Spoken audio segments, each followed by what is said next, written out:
Hello. Today I'll be talking about the Jesse Wells song Cancer. It's the next one chronologically on his YouTube channel. As I said, I would make this a series. If you haven't already watched it, go and watch my War Isn't Murder video. It'll probably be a bit longer than this one is because this song's a lot shorter. This song's a pretty popular one from him. I've seen lots of people see this song as well. It's one of his more popular ones.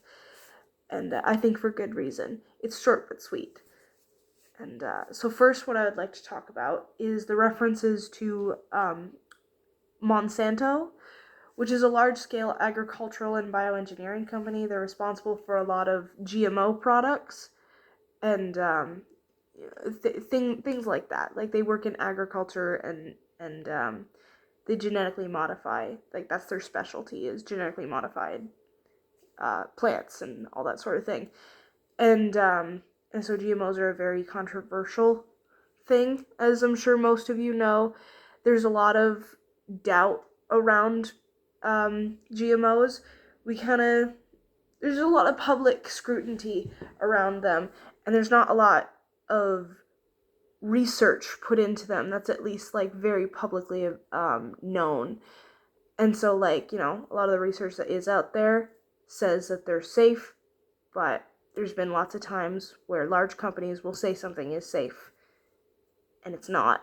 And so there's, lots of concerns around GMOs and all that. But they've also enabled us to not starve large scale. So there's something that's really hard to decide whether they're a total negative or a total positive, because now we also overproduce a lot of food, and so much food is wasted in especially North America.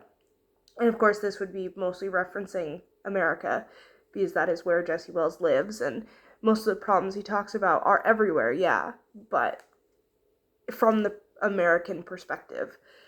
And so, and like I live in Canada, and we overproduce food like crazy, and we tend to export a lot of our food, and we don't sell it to the Canadian public large scale. Like certain products, yes, but a lot of the agricultural goods we create get sold overseas, and so our prices are still expensive. But that is a topic for a different day. But specifically in the song, he creates a very clever metaphor, I think. And two lines that reference Monsanto specifically are, Monsanta Claus delivered all the cancer in your ass, and Monsanta Claus is a check in his list, and the cancer don't give a fuck. And so, that's comparing Monsanto to Santa Claus as gifting the public with cancer, because that is a large concern with a lot of, especially like pesticides are known to cause cancer, so just agricultural practices in general, we know cause cancer. And so even if GMOs specifically don't, Monsanto would still contribute to the overall level of cancer. And so it's just whatever you believe sort of thing, but clearly in this song he's leaning more towards them being a cancer risk factor. But it is a very clever metaphor, comparing him to Santa Claus, like I said, gifting the public with this disease. Poor Santa. And my other topic that I want to discuss with this one is kind of the idea that people like to blame people for why they get sick. It's a coping mechanism of fearing. These people fear death, so they want to give all of these reasons as to why people get sick and why they won't. And so the lines, so what causes it? Everything you ate, the sleep you didn't get, your job and the air and the water and your bed, the sun and red meat, all the fishes in the sea. They're all a bunch of cantankerous, cancer-causing, carcinogenic SOBs. It's a very fun line, but not at the same time. And then, but it's from the purple ketchup, the BPAs and microplastics.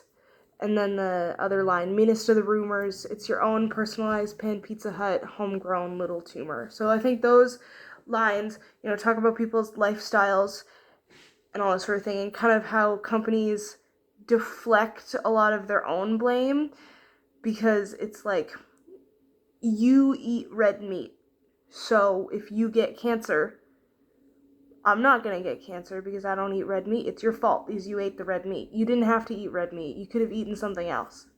Is kind of like the idea, I think, that is conveyed through these lines. And some things that you can't help as well, like the air and the water.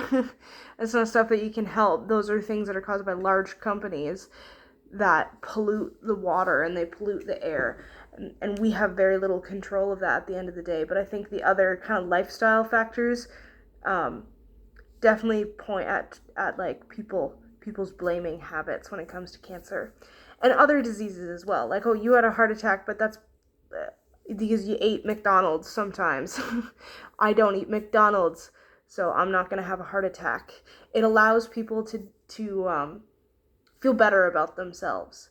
And like I said, I think a lot of it comes down to the fact that people are afraid to die. And so they don't want to just accept that sometimes people get sick and it's complete luck.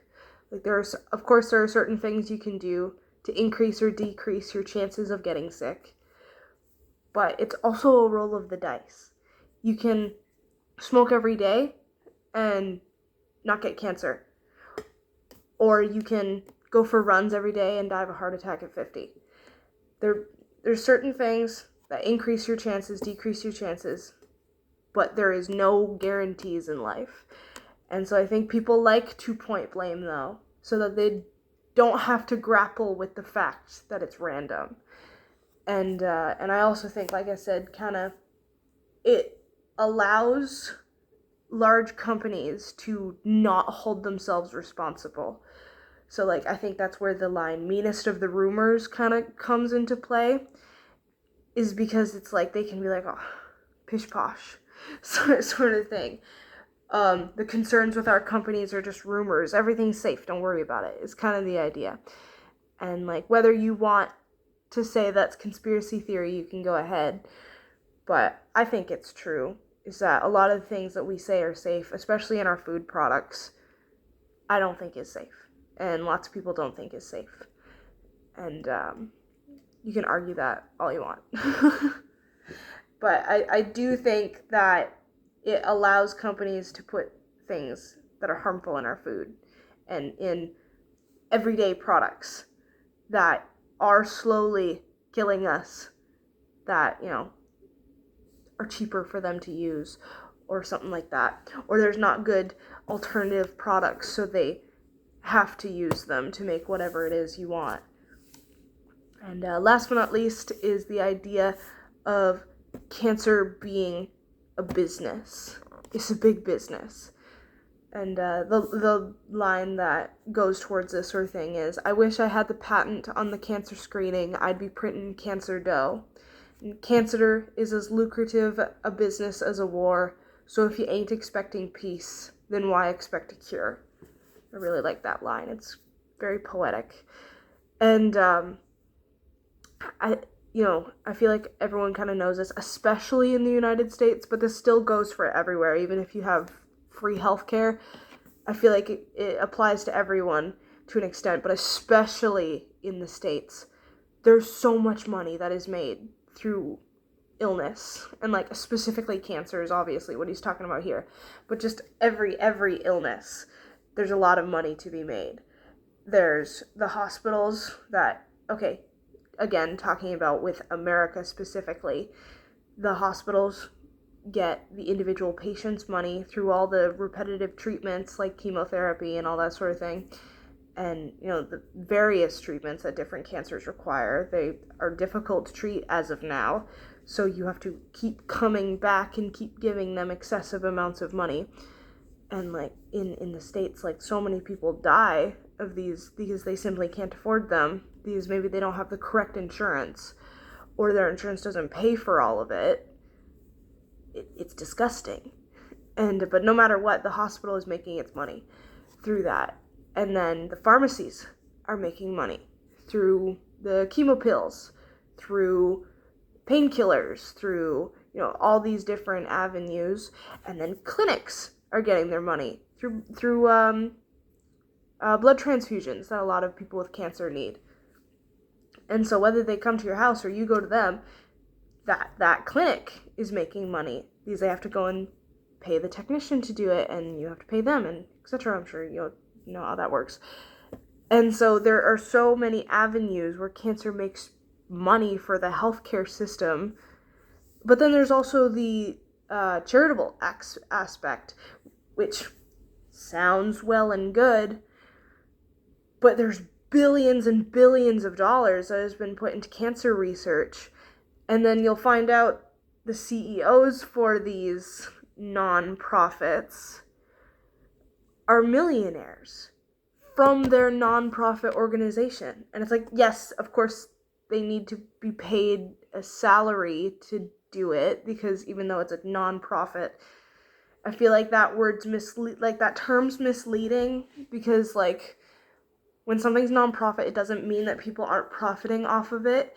It's that its profits aren't what they could be, is like kind of the idea. So people are still paid for their work through the charity, but they could be making this much, but they're making this much because this much goes to the actual charity, is kind of the actual idea, instead of them being properly not for profit. That basically doesn't exist, especially with large scale charities.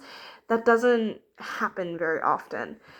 And cancer is a good example of this, is that so much of the money gets eaten through bureaucracy and through all these different channels of going through so many workers, that by the end of the day, you donate $20 and $1 is actually spent like with what you donated it for. And so I think it's a good comparison to say, if you don't expect world peace, then why would you expect a cure for cancer? Both of them are killing people every single day, but both of them are making a lot of people a lot of money, and those people don't want to give that up. So I hope you liked my analysis of this song. I hope I didn't make a fool of myself. So I'll be releasing another one tomorrow about fentanyl. And I hope you have a good day, and check out Jessie Wells' Pretty Please. Bye-bye.